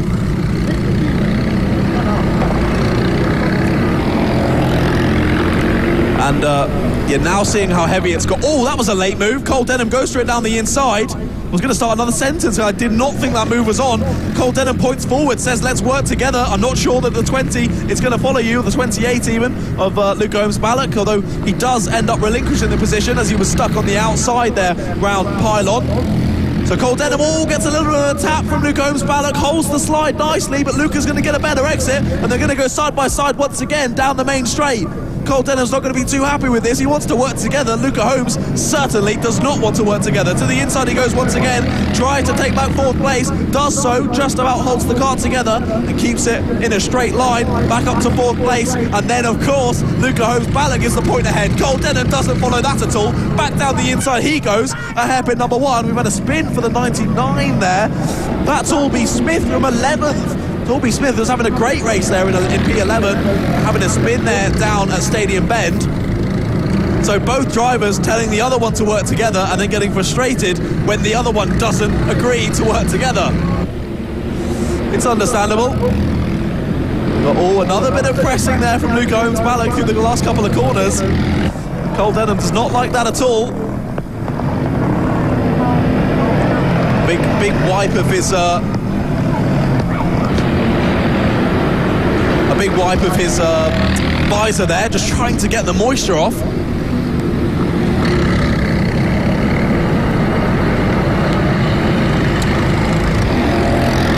And we're going into the final 30 seconds of the race now. That gap at the front of the field, 2.7 seconds between Charlie Wolford and Kenzo Craigie. Kenzo Craigie has slowly gotten faster, now lapping in the 48 dead. This is last lap. However, a little bit too little, too late for Kenzo Craigie. I think he's been brilliant today, but might have to just settle for P2 in the final. 10 seconds to go, but Charlie Wolford has already started a lap, so this is going to be the penultimate lap of the race. We continue to watch this battle here. Cole Denham still leading Luca Holmes-Ballock. But Luca Holmes-Ballock dives to the inside and makes the move stick. That was late, very opportunistic, but Cole Denham gave him the room.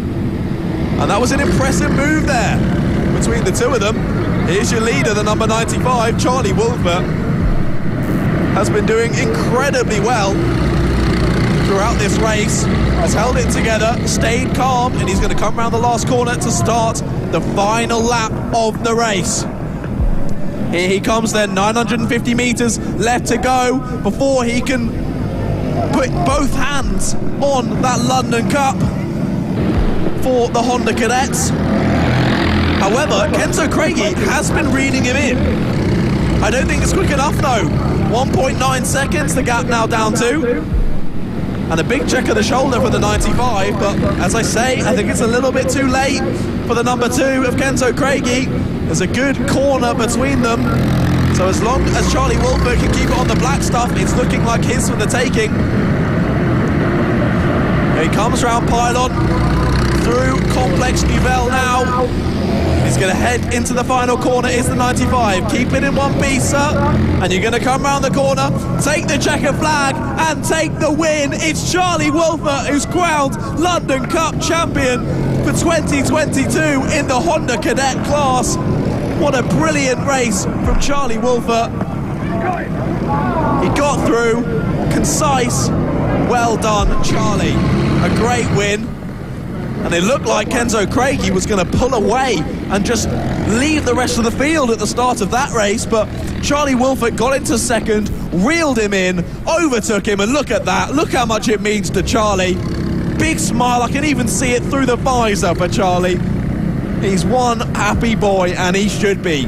Brilliant race, and he takes the win there in the Honda Cadet final. Kenzo Craigie was in P2, did close the gap down to 1.3 seconds there at the end, but as I say, just a little bit too late on his final charge. And Vindy Lyons did secure the P3. Luke Holmes-Ballock fended off Cole Denham for that P4, with Oliver Bieski in 6th, and Oliver Spencer 7th, and Thomas Hill 8th, Hayden Fisher 9th, and Cian Sullivan in 10th. And Harry Samuel 11th, Fenton Stoneman, Albie Smith, Samir Paul, Ayrton Rye. I thought the dog had a coat on, but it's not, it's just a Tesco bag. But I respect that. Improvise, adapt, overcome. We've got Bear Grylls, the dog, in the wild here. Right, continuing. Ayrton Rye was in 15th, Sergio Verts, Ethan Okoro, Ashley Haas, Ian Paul, Elliot Burke in P20. There was Arthur Wade, Zach Hunt, Benedictas Mazioskas, Ismail Vargan, Dylan Suresh were your final other finishers, and sadly John Richardson, your IKR champion for 2022, didn't make it to the checkered flag, and neither did Ernest Hanger. He didn't make it to the start of the race, sadly. But I have got one little notice to read out that I've been handed. Please, could the owner of the silver Toyota please return to their car? It is blocking the gate to the motorhome parking at Pylon 1. So if you have a silver Toyota and you think you might have parked it down at Pylon 1, please get back to your car, as some people are not able to get out. So that would really help us here at Rye House. Thank you very much. But that's it for the Honda Cadet final. And we move on to our last final of the day, and we've saved a good one for last. And you make a good point. That plastic bag doesn't quite cover the whole dog, but they're improvising. They can do what they can. They do what they can. Right, here we go then. Senior Rotax final. I didn't have a grid for this earlier on in the day, and it has now been updated. Fantastic. Here we go then. Here is your grid for the last final of the 2022 London Cup. Bradley Barrett lines up on pole. Alongside him is Tom Pryor. Row 2 is Carl Dunford and George Sanders. Then it's George Hunter, Sean Berry, Taylor Bellini, Benjamin Ballou, Christopher Harris and Ryan Mills round out the top 10. Then it's Tommy Edmonds, Andrew King, Jack Parrell, Lorenzo Espinosa. Then Adam Mead, Martin Jackson, Dudley Ruddock, and Liam Hurrell, Ronnie Smith, Max Miners, then Josh Burton, James Otto, Mark Sawyers, then Lucas Avaskevicius, then Luke Collins, Josh Evans and Ollie Ward round out the 27 karts. As oh no, the 5 has already come to a halt. That's Andrew King. He was supposed to be starting P12 in this one. It doesn't look like he's going to be starting at all unless he can get that kart going again. And someone has also just pulled into the pits apparently. Are we going to go green? No, we're not. We are going to go round again. So a little bit more time to continue to let those that nervous energy just sit. And the heart rates continue to rise here. I'm sure for all of the senior Rotax drivers and everyone associated with the senior Rotax drivers as well, I can imagine. As especially in these conditions, there can be some quite heart in the mouth moment stuff.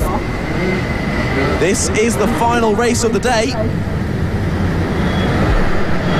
and we close it off with a bang.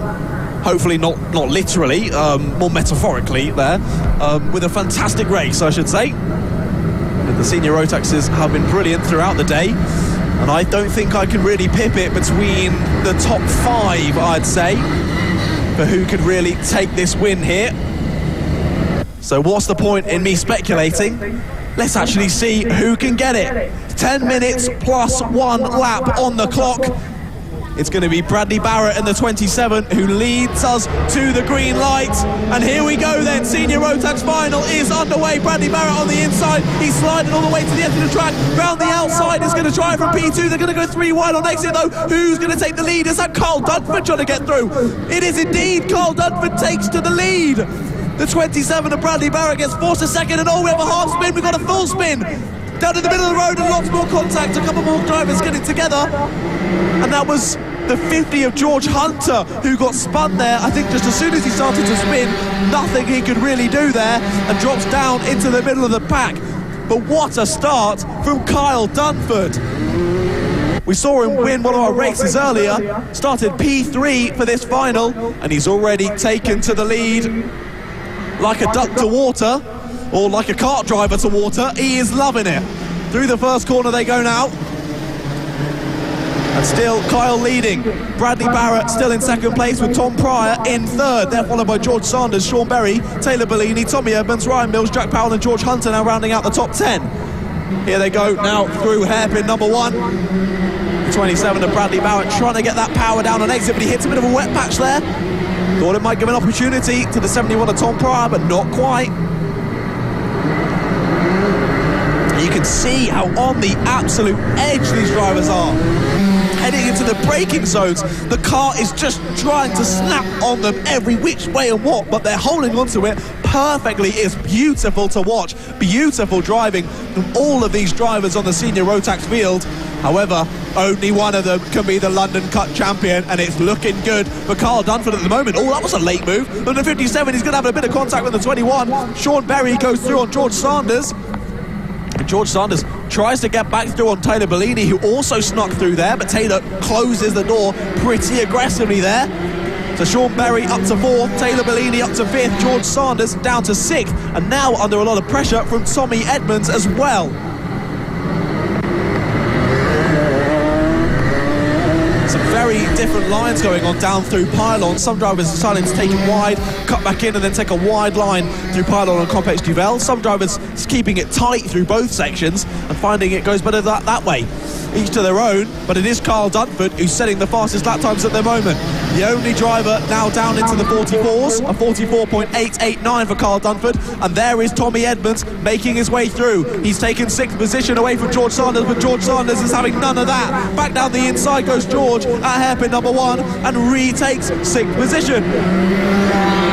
Great bit of racing there between the two drivers. Tommy Edmonds trying to go up and under there at hairpin 2, but still going to have the inside is George. So once again in these conditions, going too wide through pylon is not advisable. And indeed George Sanders continues to hold on to that 6th place for now.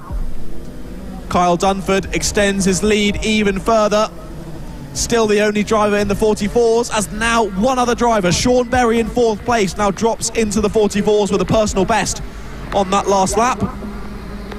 And he is right on the rear end of Tom Pryor. Well, that's what we're looking at now, as no, he's through on Tom Pryor. The 57 of Sean Berry has made that overtake through the first part of the lap. So Sean Berry now up into the podium positions and now wants to focus ahead on Bradley Barrett, who he is about 1 second or so behind. I think it'll be a little bit more now he's made that move. Maybe 1.2, 1.3 seconds. But Bradley Barrett was 1.7 off of your leader, Kyle Dunford, at the start of the lap. What's it going to be now? Still about 1.7 there, so they're trading lap times at the top there. As Kyle now drops down into the 45s. As, oh no, we've got the 63 off. That's on the exit of pylon there. He's getting up and out of his car. That's Liam Hurrell from 11th place there. Liam Hurrell. Or at least that's when I caught it, when I looked at the timing.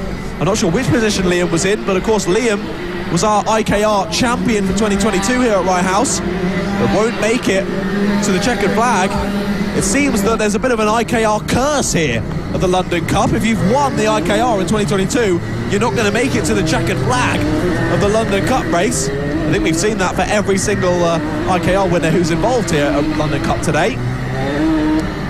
Let's see, has that gap at the front changed at all? It's only extended. 2.3 seconds now between Kyle Dunford and Bradley Barrett. Only about a second, though, between Bradley Barrett and Sean Berry, as Kyle Dunford did actually set a new fastest lap of the race on that last one.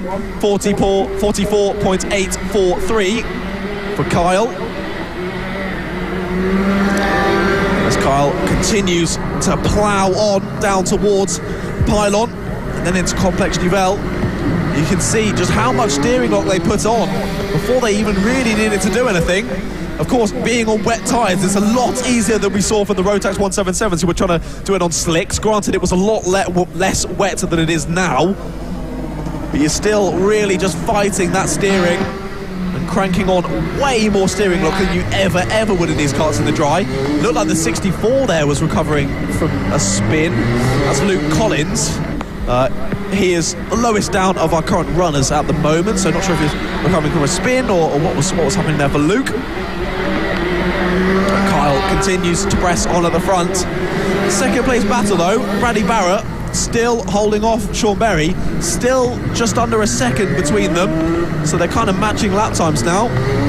44.8s, 44.9s, Carl Dunford in 44.7s. And only these three drivers plus Taylor Bellini in fifth are actually in the 44s. And even faster goes Carl Dunford, a 44.6. However, it was a poor lap for Bradley Barrett, a personal best for Sean Berry. So he closed that gap down to about 0.8 of a second now between second and third place.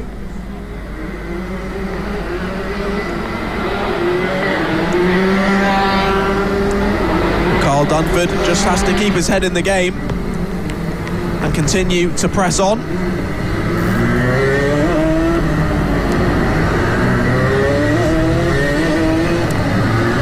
Not that much time between a second and third battle, and then further back to Tom Pryor and Taylor Bellini in fourth and fifth respectively,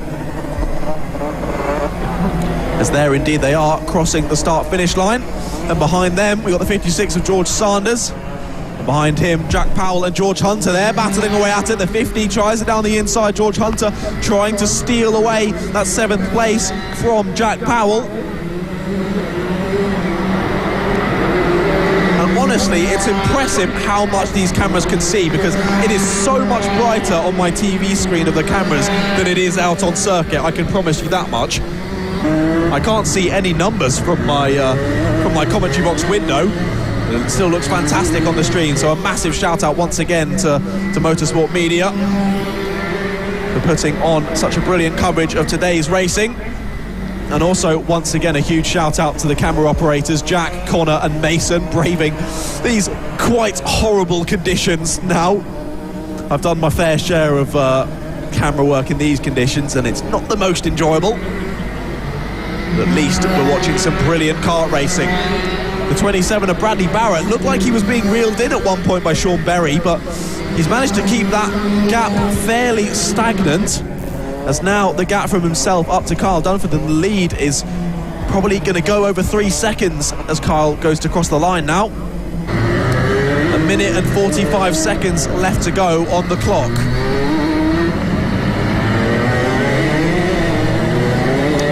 As indeed Bradley Barrett crosses the line, that gap now 3.3 seconds between himself and the leader. Gap to himself to Sean Berry though has started to close just a little bit.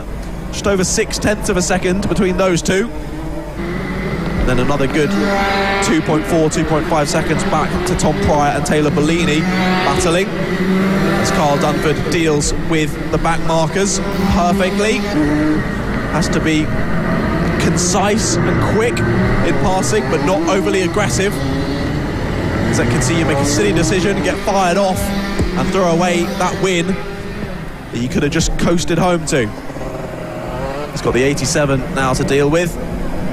87 points him through to the apex. That's Martin Jackson, currently lapping in 16th place at the moment. What's our P2 gap? Has it dropped at all? It's just less than half a second last time around. Just waiting for my timing screen to update. Not sure why it hasn't, but hopefully it will do in just a second. As you can see there, there's a lovely sunset on the camera. I cannot see that with my own eyes, but it looks brilliant on the camera. Beautiful red pinkish sky here.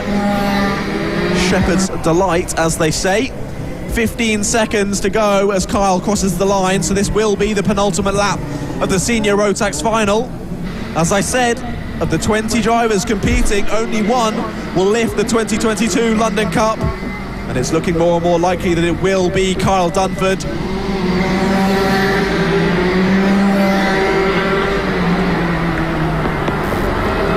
As he continues to make his way through the back markers. And just seems to be able to get that power down a lot better than his competitors. And still has the fastest lap of the race, a 44.663 for Kyle. The battle for second hotting up now as we enter into the final lap. 0.2 seconds between them, but here Kyle comes across the line to start the final lap of the 2022 London Cup. This is the last final of the day, the last lap of official racing here. And Kyle Dunford's looking to bring this win home. 4.5 seconds out in the lead now. The gap between our second and third place now over half a second, so I'm not sure if that battle will commence over the last lap. But we watch as the number 7, Kyle Dunford,